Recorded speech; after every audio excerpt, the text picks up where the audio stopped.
6 years ago, Regena and I were here in Oriflamme Canyon and filmed a video, and while that was a little rough, we've learned a lot since then. And what we wanted to do today was take you along as we revisit this beautiful trail, just go explore and have a great day. Plus, there's something you guys have been asking me to do for a long time, and that is to give trails a TrailRecon rating. And so that's what I'm going to do at the end of the video. Got a couple categories in mind I think you'll find very interesting. Plus, there's a couple things on the 392 that we're going to share with you as well that I've done recently.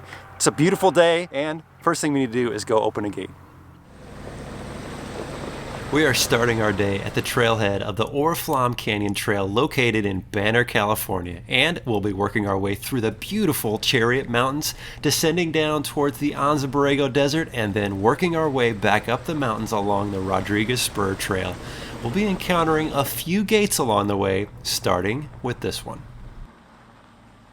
So we're going to be passing through a few gates along this trail, and the rule of thumb is leave it how you found it. So if the gate is open, you're good to go to just pass through and leave it open. If it's closed, same rule applies, but do pay attention to any signs. Sometimes somebody will pass through and maybe the gate said, hey, make sure you close this, and they didn't do that. So just be mindful of that.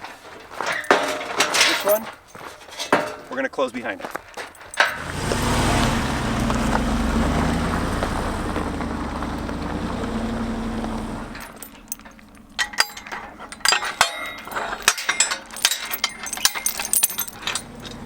This trail has some very rich history behind it. It's been used since the late 1700s and was a primary route for Native American, Spanish, Mexican, and American settlers, and it was later used in the 1850s as a mail courier route between San Antonio, Texas, and San Diego, California. I can only imagine how much of a struggle it must have been traveling this route back then. Today, it's a beautiful trail used by off-roaders, hikers, and those looking for off-the-beaten, high-desert camping spots. The total distance of the loop we are traveling today is just over 17 miles, and for most of the way, the terrain is easy, flat dirt road, but with a few ruts here and there, and sometimes can be washed out pretty good if there's a good rain. But later we descend the backside of the mountain. There is some loose rock, a few obstacles on a shelf road, and for that reason I'm going to say this trail is rated as moderate, but there is nothing that a 4x4 with high clearance couldn't easily manage. We are up here just after a good rain, and unlike when we were here 6 years ago when it was mostly dry and brown, the mountains are now covered in a lush green vegetation, and there were flowers blooming everywhere we looked. We stopped to admire some of the flowers close up and took notice to a particular one that I think you'll find interesting. So we just pulled over to the side of the road and had an opportunity to talk to a bunch of great guys that are out here exploring in their Jeep YJs. They're fans of the channel, and it was so great to talk to them. But one of the things that I wanted to talk about while we were here are these Yucca plants, which are very unique. We used to drive by these and not give them a second thought. But something very interesting about these plants is they live for approximately 5 years, and then they blossom this beautiful stalk with these flowers up there, and then most of the time they die. Kind of beautiful, but kind of sad. Pretty cool.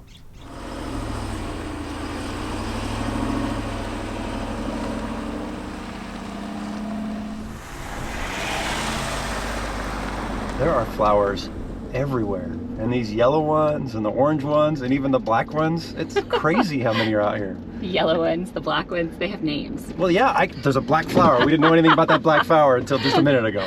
Yep, it's black hawthorn. And the yellow ones that are everywhere, and I mean everywhere, are the California brush poppy. Which you didn't know anything about before today. Nope, not a clue.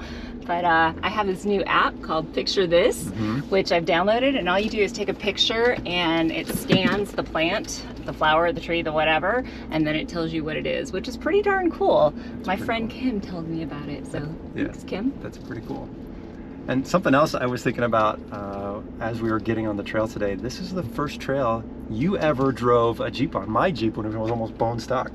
Yeah. You don't remember? No, I don't. Well, I remember. I remember being I was a little anxious. I was like, slow down, take it easy, don't break the Jeep. Wait a minute. What are you saying about my driving? I just didn't know how capable that thing was back then. Oh, okay. You didn't trust me? I trust you. Okay. Right answer.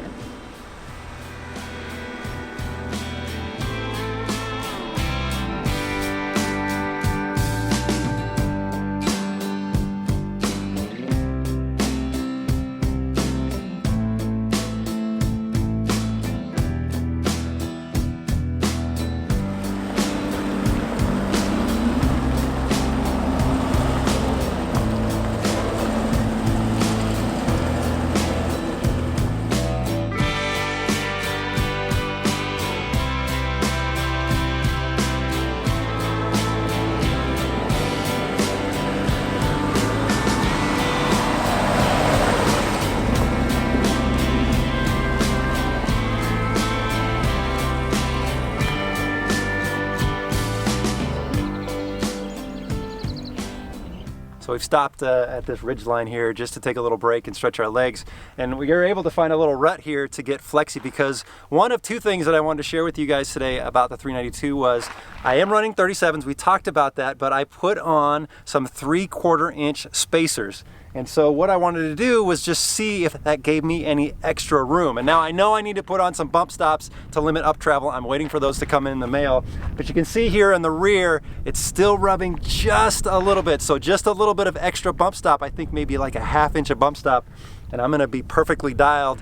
We're going to Moab in a week, and this thing's gonna be ready to go. All right, we're gonna head down the trail. We're gonna find a spot for lunch. And then there's one more thing on the 392 I wanna show you guys.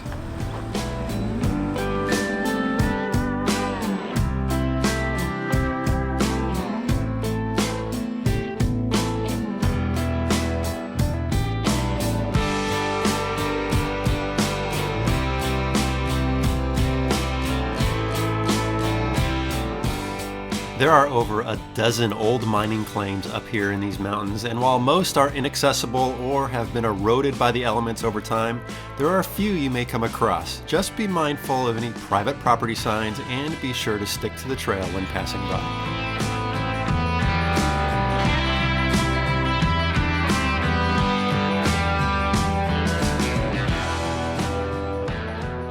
So one of the things Regena and I are on the lookout for today is campsites. We're on public land, so you are allowed to camp out here. Just be mindful of the mines and the private property. But we came across this spot, which is really nice. It's already an established campsite that has a fire pit, and you can easily fit 2 vehicles in here. We've got some trees. We're in a little valley. It gives us some protection from the wind. I would absolutely camp here. Now, we're going to give you guidance to get to the trailhead, but to come out here and find these campsites, well, you're going to have to come explore a little bit, but they're out here.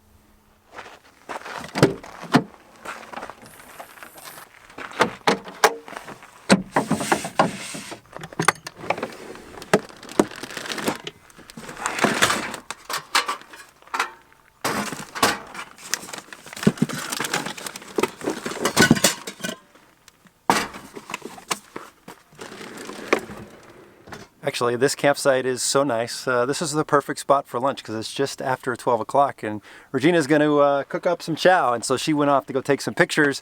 But the second thing on the Jeep Wrangler 392 that I wanted to share with you guys was I ripped out the back seats and I put in the goose gear plate system and the goose gear storage. Now, the cool thing is this is all recycled from the Jeep Wrangler diesel. I didn't buy anything, I'm reusing it. And that's the cool thing about these storage cabinets is if you sell a vehicle or move to a different vehicle, it's easy to transition this stuff from one vehicle to the next. And so that's what I've done here.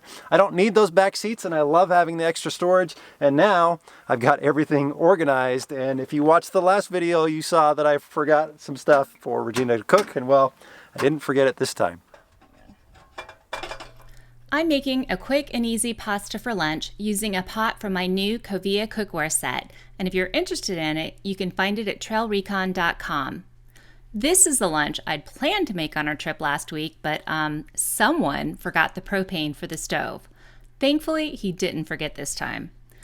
The ingredients are simple: a package of ready-made pasta, a fresh zucchini, a can of crushed tomatoes, and some shaved Parmesan cheese. I diced the zucchini and sauteed it in a Tuscan herb olive oil, which is amazing and adds great flavor. Then I added the crushed tomatoes, a little garlic salt, pepper, and oregano, and the pasta before topping it off with the cheese, which, by the way, was what we ended up eating for lunch last week. It was a light and savory meal to enjoy while soaking in this really pretty spot. That lunch hit the spot, and as much as I think we could have both spent another couple hours here relaxing, we needed to get going as we still have several miles to go and so much more yet to see.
So we just reached a section on the trail where we're going to take a left turn, and then we're going to start descending down towards the desert before we start making our way back up on Rodriguez Spur. But this is a section of the PCT, the Pacific Crest Trail, where people make the massive hike all the way from the border of Mexico and the US all the way to the border of Canada. You can see here there's a campsite over here where people have been camping. There's all kinds of footprints over there. And we actually just had somebody walk who's making the trek solo all by himself. It's a long journey, but pretty exhilarating, I'm sure, to do that. It was just about a half mile further up the trail and we reached the peak elevation of the Oriflamme Trail, and now we will begin making our descent down the backside. While the trail has been fairly easy up to this point, now we need to be more attentive to our lines and tire placement. There are a few spots as you make your descent down that require your full attention, and an error along this shelf road is one you don't want to make.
That was a fun little descent. Yeah, totally not expecting that after the start of the trail. Yeah, the start of the trail was pretty easy, but then it definitely got rocky and rutted and a little bit of a shelf road there. Yeah. But that's all going to play into our TrailRecon grading system, the new system. And so we'll come up with a rate at the end of it. But the first part we're going to be talking about is scenery and points of interest. I think we've kind of formulated a pretty good idea about how we're going to grade this.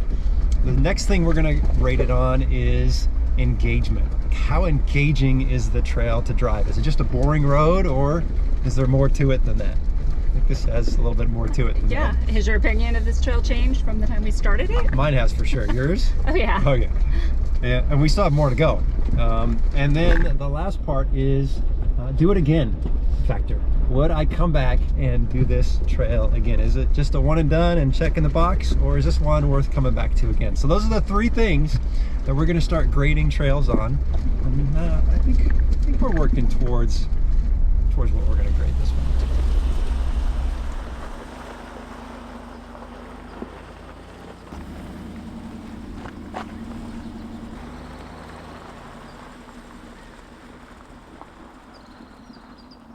What do you think? Another potential camp spot? Oh, this is gorgeous. Yeah. You like this one better than the other one? Yeah, way better. I mean, nice. it's more secluded, I guess, off the road. And I mean, you could fit a lot of vehicles in here. Yeah, you definitely could fit several here, and you got a little shade from the trees. Yeah, it's beautiful. This is gorgeous.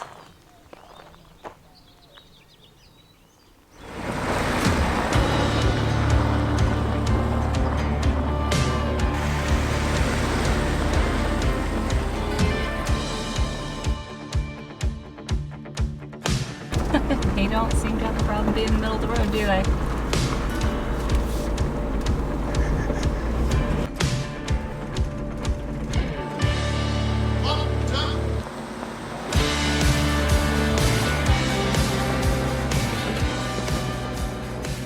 All right, so we've reached the Oriflamme and Rodriguez junction, so we've come all the way down those mountains, and now we're gonna head up Rodriguez Spur Truck Trail, which is a pretty moderate trail, but there is some very interesting terrain that we're gonna show you when we get there. But if you wanted to, you could continue on the Oriflamme Trail that way, and that takes you all the way to the S22, which is a great way to access Anza Borrego. So this is a nice little 11-mile jaunt. It's been a beautiful trail, but we're not done. We're gonna head up that way, guys.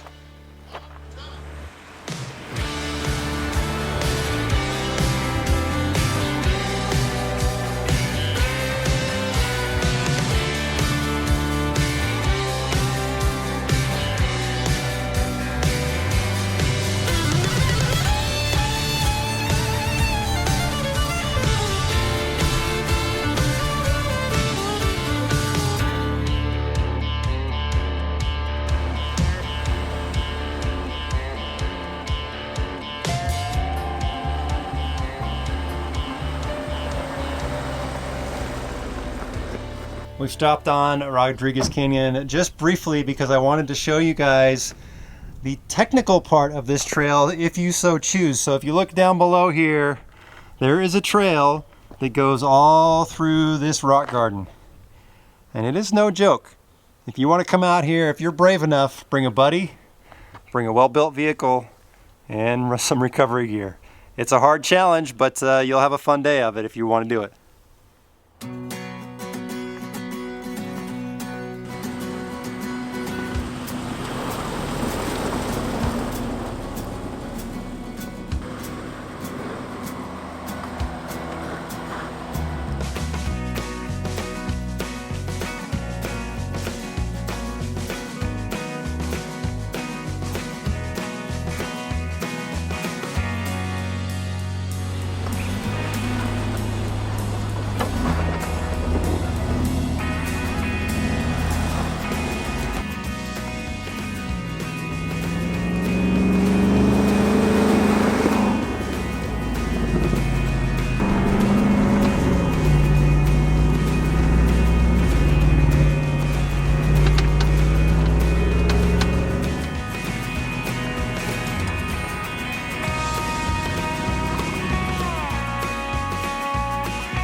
Regena and I have had an amazing day out here. The weather has been perfect, the spring bloom, the view of the mountains, and driving the Jeep Wrangler 392. It's been a great day. And just in a moment, we're gonna give you our grade for what we think about this whole trail. It's definitely worth coming out here and checking out, but we'll give you some specifics here in a moment. Before I do that, please go over and check us out at trailrecon.com. We've got some great gear, and you can check out Regena's blog. All right, here's what we thought of the trail.